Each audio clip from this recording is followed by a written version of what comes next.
అందరికీ నమస్కారం. మీ మిమిక్రీ చక్రవర్తి.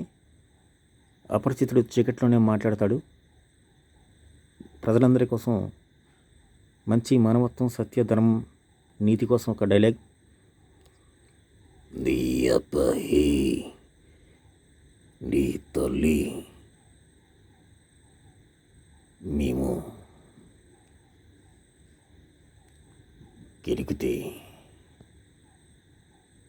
కొట్టే రకం కాదు,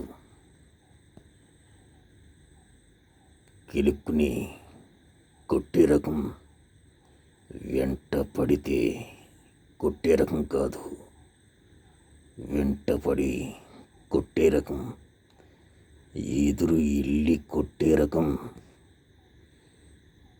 మేము ఎక్కడికైనా వస్తే తలదించుకోం, తల తెంచుకుని వెళ్ళిపోతాం అనే మనసులు ఎంతమంది ఉంటారో అందులో న్యాయం, ధర్మం, నీతి గెలుస్తుంది. ఉదయించే సూర్యుడికి, పగలికి, రాత్రి చంద్రుడికి తేడా ఏంటో మీరే గమనించండి. తప్పు చేసిన వారు ఏ అధికారంతో తప్పించుకోవచ్చు, కానీ ఆ దేవుడి దగ్గర నుంచి తప్పించుకునే అధికారం ఎవరికి లేదు. అపరిచితుడు